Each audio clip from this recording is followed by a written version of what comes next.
안녕하세요. 아름드리교회 이재천 목사입니다. 오늘은 육과 견고한 요새 부수기를 주제 강의를 진행하도록 하겠습니다. 견고한 요새. 아마 성도님들 대부분들이 견고한 요새라는 말을 거의 처음 들어보셨을 것 같아요. 특별히 우리 죄와 관련된 우리 내면의 역동을 이해하는데 이 개념을 이해하는 것은 상당히 중요함에도 불구하고 우리가 잘 모르죠. 일종의 중독 또는 자기 안에 고질적인 어떤 부정적인 사고 패턴, 그런 것들을 얘기하는 것이거든요. 그런데 이 말 자체가 견고한 요새로 쓰인 것이 성경에 딱 한 번 나와요. 그것은 우리 고린도후서 10장 4절에 이렇게 나오거든요. 제가 잠깐 읽어드리면 우리의 싸우는 무기는 육신에 속한 것이 아니요 오직 어떠한 견고한 요새도 무너뜨리는 하나님의 능력이다, 이렇게 얘기를 하고 있습니다. 그러니까 우리 이 견고한 요새를 무너뜨려야 된다라는 표현을 우리 고린도후서에서 사도 바울이 하고 있는데, 이 지금 고린도후서가 어떻게 되냐면요, 고린도전서의 수많은 문제 속에 쌓여있던 그런 그 고린도 교회의 서신을 고린도전서를 쓰셨는데 그래도 해결이 안 되는 거예요. 이 사람들이 그냥 죄성이 너무나 크고 강하고, 그리고 무리지어서 막 아주 완고하게 이게 이제 움직이고 있었기 때문에 아주 부드러운 권면과 가르침을 갖고는 어림도 없었던 거죠. 그래서 이것이 영적 싸움으로 가야 되겠다라고 사도 바울이 판단했던 거예요. 그러므로 이 견고한 요새는 악한 영과 직결되어 있습니다, 여러분. 우리 안에 단순히 어떤 부정적인 패턴, 반성경적인 또는 비성경적인 잘못된 사고방식의 잘못된 패턴이 아니라 그 패턴을 발판 삼아서 악한 영이 거기에 요새를 구축하고 그러면서 우리를 공격한다는 거예요. 그러므로 우리가 이 견고한 요새의 실체를 파악하고 그리고 악한 영을 대적해야 이 문제가 궁극적으로 해결될 수 있다는 것을 우리가 주목해야 되겠습니다. 자, 그러면 우리 이 견고한 요새를 이제 우리가 어떻게 형성되는지를 잠깐 같이 봐야 되겠어요. 우리가 어렸을 때 가령 우리가 굉장히 많은 상처를 받았다고 합시다. 어떤 동네 친구들에게 계속해서 문매를 맞고 왕따를 당했다고 한번 생각해 봅시다. 그런 경험이 있으면 만약에 그런 상황에서 어른들의 도움이라든가 또는 누군가의 도움으로 공의가 실현되면서 자신의 억울함이 이제 해결됐으면, 그러면 그때는 굉장히 심각했지만 그것이 자기 자신의 부정적인 사고 패턴으로 자리 잡지는 않겠죠. 하지만 그러한 상처와 아픔이 해결되지 않은 채 계속 자기가 스스로 그 상처를 싸매면서 살았다고 가정해 보면요, 이 사람은 어떤 일이 벌어지냐면 자기의 존재가 사실은 인정받지 못했을 뿐만 아니라 자기가 문제가 있는 사람이고 자기가 다른 사람보다 열등한 사람이고 자기는 그 어떤 것도 잘할 수 없다는 그런 생각, 부정적인 생각이 슬며시 우리 마음에 이렇게 자리를 잡게 되는 거예요. 우리의 육신이라는 곳에. 그런데 그러한 생각이 자리 잡았는데 또 다른 인생의 경험을 통해서 그 생각이 공고하게 되고 해결되지 않은 채 또 다른 사건이 거기 덧입혀지면서 이것이 하나의 커다란 또아리, 하나의 패턴으로 장착이 돼요. 그래, 그 패턴으로 장착이 될 때 악한 영이 그 패턴을 발판으로 삼아서 요새화 시켜서 우리를 계속해서 공격하는 것, 그것이 악한 영의 그 전략인데 그것을 우리는 견고한 요새라고 하는 것입니다. 이 견고한 요새는 이제 쭉 정리를 하면 어떻게 우리가 형성이 되는가. 첫 번째, 우리의 환경. 기본적으로 타락한 세상이잖아요. 이 부정적인 환경 속에서 하나님의 진리가 실현되지 못하는 그런 환경 속에서 자극받으면서 우리 안에 그런 부정적인 사고가 이렇게 들어오는 거죠.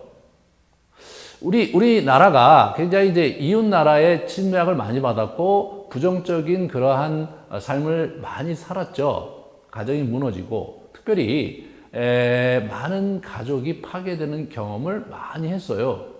그래서 우리의 가슴에는 이 한이라는 정서가 형성이 된 거죠. 그래서 이 한이 고차가 된 것이 뭐예요? 화병이에요. 화병이 생긴 거예요. 그런 형태로 이 세상 자체가 이렇게 흘러간다고 이제 갖고 있는데, 그러므로 여러분, 우리가 어렸을 때부터 부모님들이 분노하고 때때로 엄하게 이렇게 자녀들을 꾸짖고 엄하게 푸시하고 그런 환경에서 자란 분들이 생각보다 많으실 거예요. 그것은 6.25 이후에 그런 화병이 우리 사회 전반적에 이렇게 편만하게 펼쳐지면서 사실은 많은 분들이 술로 세상을 보내고 도박으로 세상을 보내면서 좌절될 감정 속에서 그 구덩이 속에 살아가다 보면 자녀들이 그것으로 인해서 전염을 받고 또 악한 영향을 받고 또 우리 가족들이 그것으로 인해서 큰 피해를 받으면서 우리 안에 부정적인 사고 패턴이 이제 자리 잡게 될 가능성이 매우 많죠. 첫 번째가 그러한 부정적인 환경입니다. 두 번째는 뭐냐면 충격적인 경험이에요. 그러니까 자기가 도저히 극복할 수 없는 충격적인 경험이 있으면 그러면 그것이 또 하나의 부정적인 사고 패턴으로 이렇게 자기 안에 장착될 수가 있는 겁니다. 부모를 이렇게 자연스럽게 우리 부모님이 때가 되셔서 나이가 드셔서 자연사 하셨다. 그것 때문에 충격을 받거나 상처를 받을 자녀는 아무도 없습니다. 하지만 부모가 어렸을 때 초등학교 때 갑자기 이렇게 사고를 당해서 돌아가셨다든가 또는 갑자기 이제 이렇게 병이 발견됐는데 특별히 암 같은 경우 늦게 발견되면 발견된 지 몇 달 안에 그냥 돌아가실 수도 있거든요. 또 다른 경우는 급사하시는 경우도 있잖아요. 자기를 지지해주고 사랑했던 분이 그렇게 급작스럽게 돌아가시면 그것이 우리에게 큰 충격이 되지 않겠습니까? 그러면서 많은 형태의 부정적인 생각이 그 사람에게 장착이 되겠죠. 왠지 나도 갑자기 죽을 수밖에 없을 것 같아. 죽음이 두려워. 왠지 내가 뭔가 잘못했기 때문에 우리 아버님이 또는 우리 어머니 돌아가신 건 아닐까? 세상은 공평하지 않아. 세상은 늘 어둡게 흘러가는 거야. 이렇게 생각하는 그런 부정적인 사고가 우리 안에 이렇게 자꾸 이렇게 젖어 들어오고 그것이 다른 사건들과 연결되면서 특별히 그 환경과 연결된다면 사실은 돌이킬 수 없는 부정적인 사고 패턴으로 빠져드는 것은 시간 문제죠. 마지막으로는 유혹입니다. 거기서 끝나는 것이 아니라 악한 영이 여러 가지 것들로 우리를 유혹한다는 거, 여러 속임수로 우리를 유혹한다는 것은 익히 알려진 바죠. 악한 생각과 잘못된 관점을 가지고 우리를 공략하면 이것이 굉장히 고착화된 형태를 우리 안에 이렇게 응어리 지게 된다는 것입니다. 그러면 사실 그 문제를 헤어나기가 어렵죠. 대표적인 것이 중독이라고 볼 수 있어요. 여러분, 중독이 우리나라 인구의 1,000만 정도가 이런저런 종류의 중독에 시달리고 있다는 그러한 최근에 제가 보고서를 본 적이 있거든요. 그 많은 분들이 그 자기의 과거의 상처와 아픔 속에서 그것을 해결하지 못해서 그 부정적인 패턴과 습성화가 되고 그것이 약물 중독이라든가 그것이 어떤 그 도박 중독이라든가 그것이 성 중독이라든가 이런 이제 정말 부정적인 그 파괴적인 삶의 행태로 고착화되는 것. 그것이 바로 견고한 요새가 구축되는 과정의 하나의 결과라고 볼 수 있습니다. 우리는 그렇다면 어떻게 그 부정적인 패턴을 극복할 수 있을 것인가? 창세기 4장에 보면요. 우리 가인과 아벨이 있는데 아벨을 가인이 시기하죠.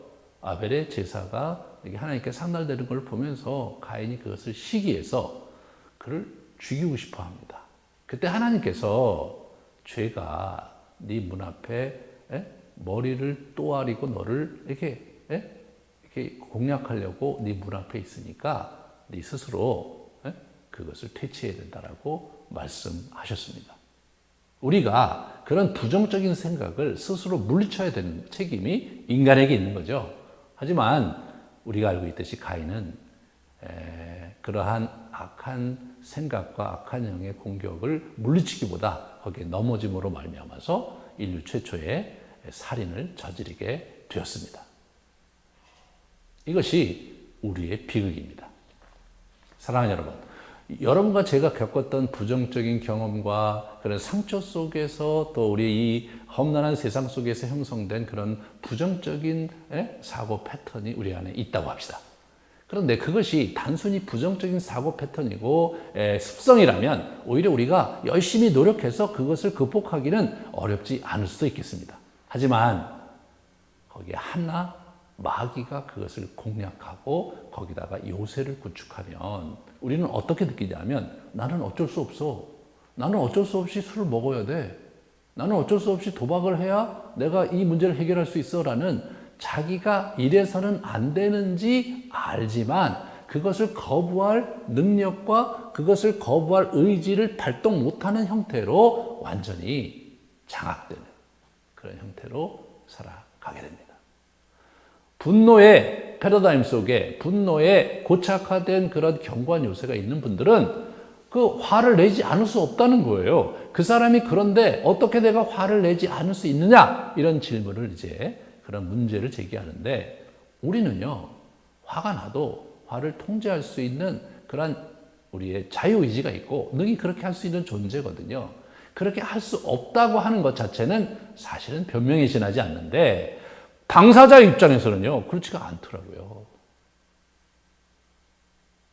이 견고한 요새가 저와 여러분 안에 여러 가지 형태로 자리 잡고 있다면 우리가 사실은 건강하게 가정생활하고 건강하게 이웃과 관계를 맺으며 건강하게 하나님 안에서 신앙을 쌓아가기란 결코 쉬운 일이 아니겠죠.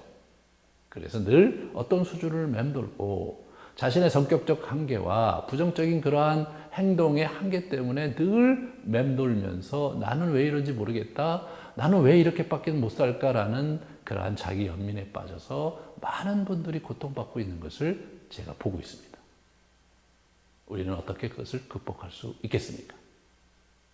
그것은 진리를 가지고 진리에 순복하는 삶을 살아가야 함과 아울러서 악한 영의 괴계를 대적해야 되고 그들을 함께 물리치면서 그 길을 가야 극복할 수 있는 길이라고 성경은 얘기하고 있습니다.